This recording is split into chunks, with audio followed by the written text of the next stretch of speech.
In the episode before this, I spoke about how this year for my birthday, I wanted to go to Italy.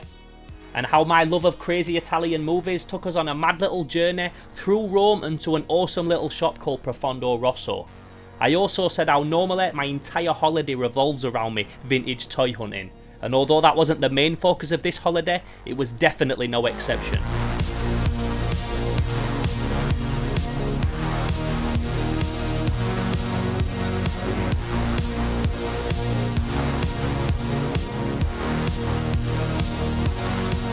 So normally whenever I'm going somewhere, like my first call of action is to go on Google and start searching for all the best places to try and find some vintage toys. So I'm searching Rome, vintage toys, Rome, second-hand markets, Rome, vintage markets, vintage emporiums, anything like that. I'm also hitting up all my friends on the toy groups on Facebook and stuff like that to try and ask them, have they been, do you know anywhere, do you know anyone in Italy that's a toy collector? And I spoke to lots of people, and honestly, it came up pretty dry. Nothing really came up, nothing caught my attention and thought, yeah man, this is a place that I've got to go vintage toy hunting in Rome.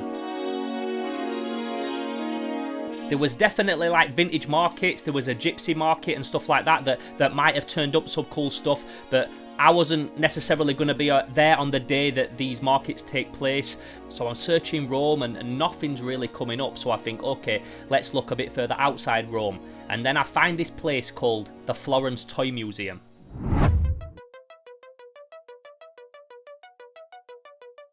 So the Florence Toy Museum is an exhibition that travels around, and it basically specialises in Japanese giant robots and robots from Japanese TV shows. So I'm looking at it, trying to find out a bit more about it, doing a bit of research, and the guy that owns it is a dude called Francesco Ristori, and not only is he the owner of the toy museum and he's got a huge collection of Japanese toys, but I've also got him on Facebook. We're friends on social media already, which is like obviously a big bonus if I'm going to try and hit this guy up. There's this picture of him laid on a bed with like 100 fucking giant Japanese robots around him. So I hit this dude up and I'm like, yo bro, I know that we don't know each other, but we've got each other on social media. I've seen some of your collection online and it's fucking unbelievable. If you know anywhere that I can go find retro toys in Italy, or if you've got an exhibition on at the minute, I'd love to come check it out and film some for Slimehouse. And he got back to me straight away and he's like, yo dude, that's fucking awesome, of course, I'd love to link up. Get yourself to Florence, I'm going to be your city guide and I'm going to take you around the coolest place to buy vintage toys in all of Italy. So it doesn't even have an English name, but it's called Giochi Di Alice, and just judging by the pictures, I'm like, yo, this is going to be my kind of shop. It's full of fucking Japanese toys, full of 80s shit, all the stuff that I love, and I'm going to get to go to this shop courtesy of Francesco. So I'm like, boom, yes, we're in. Nice one. This is exactly what I wanted. I always find the best thing to do whenever you're going anywhere is, yeah, look on Google and that kind of thing. But if you know anyone that lives in that area, they're always going to know much better spots. Whether it's for toy hunting, for anything, for eating food, these are always going to be the people that know the places that are off the beaten track. So like I said in the last episode, we only had 3 days in Italy. We had 3.5 days to absolutely blast it and see everything that we wanted to see. So we literally landed in Italy on Saturday, and within a few hours I'm booking trains to fucking Florence. I'd never used an Italian webpage before. I didn't know even if I was booking it right. They were quite expensive. It was going to cost almost 100 quid each just to get to Florence. But I'm like, yo, it's going to be worth it. Let's just do it. So after hardly any sleep, we got up the next day and we headed out to Florence.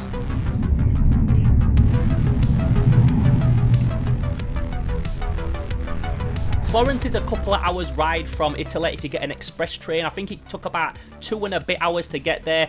And obviously, I'm meeting a guy that I've never met before, so I always say this about my accent. People struggle to understand my accent. Just because you can speak and understand English don't mean that you're going to be able to understand a Yorkshire accent. And mine's very, very thick, I get told. So I'm always like a bit apprehensive that I'm going to get there and they can barely understand a word that I say because I talk really quick and shit like that. But we got off the train, headed through the station and then met up with Francesco.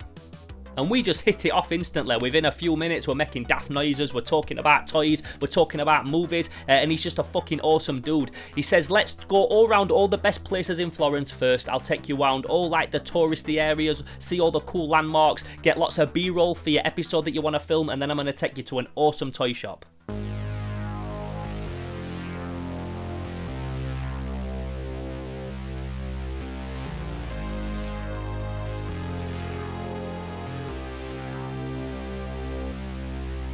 Now this place isn't in the centre of Florence, we have to get a train for a few stops, but it's not far at all, and we head a little bit out of the busy city area and we head to Giochi Di Alice. So I turn a corner and boom, it's there in front of me, I see it. And I see this shop with a giant vinyl image of Grandizer, the anime robot, on the window, and I'm like, yo, this is my kind of place. What was also interesting to note is that for years these guys have been next door and then they moved to a new premises, so I was seeing like the first glimpses of their brand new shop fit in this completely new store. So we head to the door, we go inside, and Francesco introduces us to his friends that work there, the guys that own it, and although they don't speak English, they speak one universal language, and that's the language of the toy collector. And although we might not all speak the same language and use the same words, we all have a fucking universal understanding that we all love cool shit. So after getting introduced to everyone, I like take a breather and I start looking around, and I'm just like, yo, this place is fucking incredible.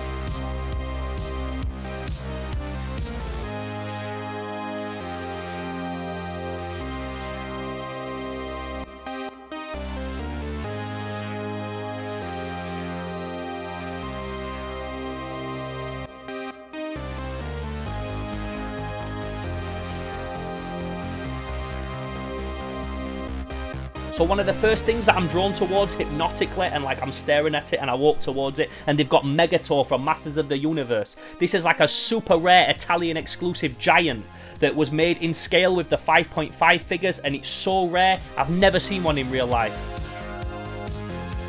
So I'm checking that out like, yo, that's fucking awesome. And then I look to the side and they've got the good guy version Titus, which is like a long-haired Conan giant with his hammer. Again, never seen one in real life, Italian exclusive, fucking awesome.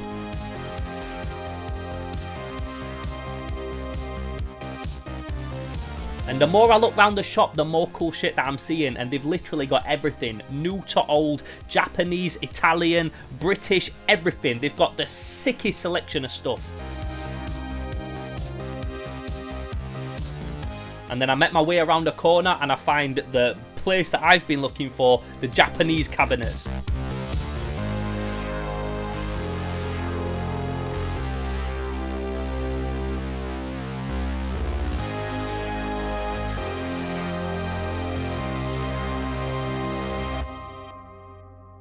So the owner of the store is a dude called Daniele, and this is a guy that used to go to Japan like 3 times a year buying vintage toys, so the stuff that he's got in the shop is fucking incredible. It's floor to ceiling. So many Japanese toys, so much cool Japanese merchandise, like I'm in heaven and I'm ready to start digging for some cool shit.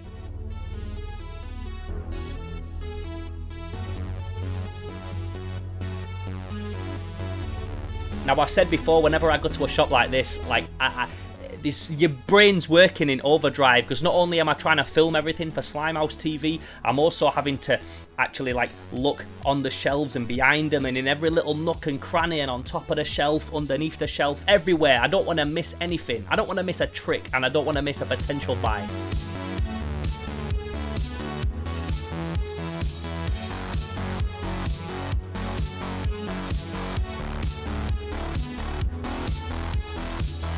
So I'm looking and I see some Arco, the Otherworld figures, just a little corner sticking out of like some boxes right in the corner. So I'm like, yo, am I okay to open the cabinet and go in? And they're like, yeah, go on, help yourself. So I'm like, yes, I can have a proper dig now. So cool. So I'm looking in the corner and I pull out a dope box of Arco, the Otherworld. It's like a huge box like this. Box is a little bit tatty, so it's not a one that I wanted to bring home. I don't mind a little bit of a tatty box, but I'm just like a freak when it comes to the graphics and stuff, and I wanted it to be like the whole thing. Doesn't take anything away from it, and someone else is going to see this now, go there and snatch it up because it was a nice price, so I'm kind of regretful that I didn't get it. But that was really awesome to see, and then behind it I just see more and more and more shit, and I just start pulling it out.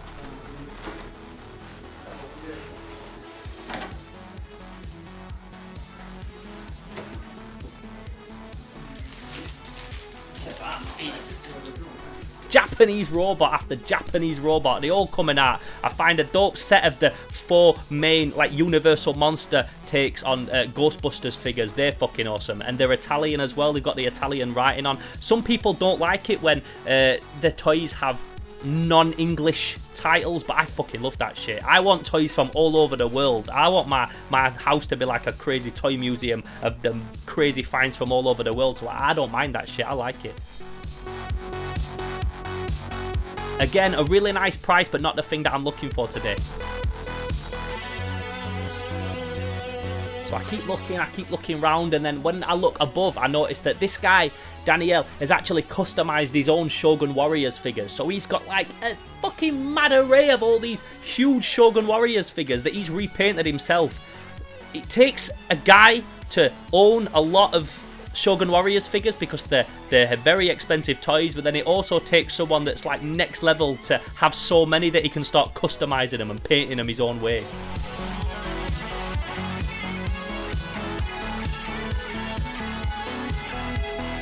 I'm having another look around, and there's like a little section with a few like big gym toys and things like that, and I spot some really nice vintage rack toy spacemen, and I'm like, yeah, I like them. This is the kind of shit I'm looking for. Some small cool stuff. So I normally go big. Whenever I go on holiday, I go big. I want to bring home the biggest thing, but this time we just didn't have the suitcase space for it because it was like a last-minute holiday that we booked. We only had one suitcase between us, and it was pretty much at the limit of weight when we was leaving England. So I knew anything I was going to bring back wasn't going to be nothing big. Otherwise, I'm going to have to pay for a suitcase and then pay for an extra suitcase to come with us on the plane, and it's going to be like another £150, which makes anything I buy pretty redundant, because even if it's a bargain, I'm going to be making up for the money that wasn't a bargain by paying for a suitcase and shit like that. So I had to really think about what I was getting this time. And don't get me wrong, this place was full of Shogun Warriors, and I really fucking want some Shogun Warriors, but this wasn't the time to buy one.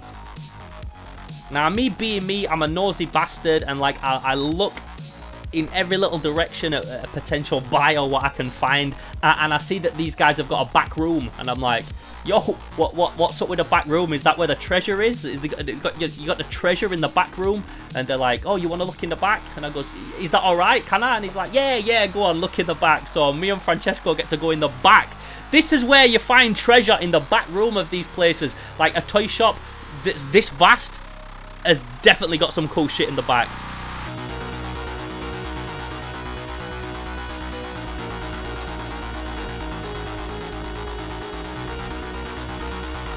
I like to. Bomb explosion. Yeah, I like that. Yeah, I know.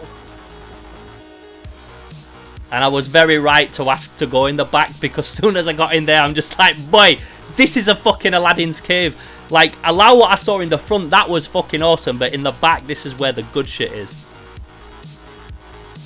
This is nice.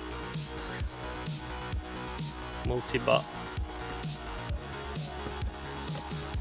And they've got so much stuff, so many cool board games, so many boxes are like bits and spares and repairs. They've got a whole place where they must like do the repairing of the figures, and where my man does his custom painting and things like that, and they've just got boxes and boxes stacked so fucking high. I'm like this going round it, fucking amazing. And we're pulling out some awesome little bits of He-Man, bits of Japanese toys, minifigures, board games, just all that awesome good stuff that we love. So we come out of there because I just had to start like thinking, right, what am I going to buy? Because I'm getting too carried away just looking at everything and getting excited about all these toys, which is what I do. And if you're watching this and you're a toy collector, you know, we know, do you know? We know, bro. Oh, one for you. Nice. That's something I really like. Yeah, on the card as well. Fantastici. Fantastici. Fantastici 4. Quattro. I Fantastici 4. Bravo. It's Mute King. It's the guy I told you before, Time Bokan series. On skates. I love these figures as well. We get these in England. Oh, okay. So I go back to the Japanese section, and I'm like, right, I want to get something from the Japanese section. I want to bring a little bit of home with me, and I call Japan home because I don't feel at home in England. I feel at home in Tokyo. That's my place. Japan, that's me all day. I wanted to bring home a new little bit of Japan for my house. And I found the perfect thing. So I find a die-cast Kamen Rider Super 1 with interchangeable gloves. It's a really nice price as well. Do you know, whenever I do these videos, I always talk about prices, and they're very important because in this day and age, people want to just chuck huge prices on everything, and it pisses me off. To quote my friend Chance Priest, my very good friend, I don't want to pay the best price. I just want to pay a fair price. I don't want to get ripped off. I'm a collector. I love this shit. I want to pay a nice price. And this shop was full of nice prices, so I proper appreciated that. And this particular bite was a very nice price, and I was very happy with it. So this is what came home with me. So I'd got the cool Spaceman rat toy, I'd got the Cayman Rider, and if you've watched this show before and you watch me at the Cayman Rider diner, you know how much I love me some fucking Cayman Rider. And this was a die-cast old piece in a box, and you pulled the front off, and he had interchangeable gloves. Fucking awesome, like just the perfect kind of thing that I was looking for on this trip. Something small but something awesome. And the day's kind of coming to an end because we've been out for hours, and like I don't want to take up any more of Francesco's time. This guy's dedicated his whole day to showing me and Claudia around Florence and around the toy shop. But then, if this guy couldn't be any cooler, he pulled out a gift for me that was like just next level fucking awesome. So like I said, Francesco is a huge collector of Japanese toys. He has got the dopest fucking Japanese toy collection, and his knowledge of Japanese toys and Japanese TV show giant robots is just like paramount. I've never met anybody with a brain like him, and he's wrote a book that compares Japanese samurai armor to Japanese anime robots. So he gave me this book, and I says, yo bro, you've got to sign it, mate. So he signed it, mate. And he also told me that there's this crazy connection that I never knew about between Italy and Japan, where a lot of the Japanese animated TV shows went directly to Italy before they went anywhere else. And a lot of them were exclusively played in Italy rather than anywhere else in the world. So his knowledge of this shit and his love of it is something that has been a part of his life since he was a kid. So he put all that knowledge into a book that he wrote. And this book is not just a book about Japanese toys and Japanese robots. This is a book that compares giant Japanese robots with samurai culture and shows the comparisons between helmets and armor. And as I'm flicking through the book, he's telling me about what each page means. And he put this together completely himself and wrote it in Italian and in English. Did all the photography for it, all the graphics, like proper homegrown shit. And you know how much I respect that, how much I rate it, and how much I can understand that from the bottom of my soul. So I said to him, Francesco, you've got to sign it, mate. Please sign it, mate. Even though I didn't want to take it out of the cellophane wrapping, because I'm just, you know what I'm like, I don't like opening things. But I goes, please, can you sign it, mate? So he's like, of course. So he wrote me a really nice message inside, a really nice personal message. Out of all the cool stuff that I saw that day and the cool stuff that I picked up, and even getting the book, the one thing that was like the most priceless thing I got that day was to make a new friend in this awesome dude called Francesco. Thank you, bro. Is he correct in English? Yeah, it is. Thank you, man. He introduced me to his friends in the toy shop. They sorted me out a nice deal on the toys that I bought, and it couldn't have gone more perfect. What I always try and do with Slimehouse is cover cool stuff, look at cool retro things, showcase cool people, connect cool people, and this episode was just a prime example of everything that I want to do with Slimehouse. So I want to say a huge thanks to Daniel for letting us come to the shop and film it, and not only have like exclusive access, opening his cabinets and pulling everything out, but also letting us go into the back, sorting me out a sweet deal on the toys, and just being a fucking awesome guy. And also, obviously, I want to say thank you to Francesco for showing us round, taking us to dope places to eat, taking us around all the cool places to film, and then obviously taking me to a toy shop, giving me his book, and for just being an absolute dude. Like every now and again in this game, you meet someone that you just connect with like a brother, and this guy was that and more. If you enjoyed this episode, please don't forget to give us a like and subscribe to our channel. Also, drop a comment below and let me know where you'd like to see us go toy hunting next time. You can also follow us on Instagram, and if you want to help make Slimehouse bigger and better than ever, then you can also consider being an absolute legend and subscribing to our Patreon. Once again, thanks so much for watching, and we'll catch you next time on Slimehouse TV.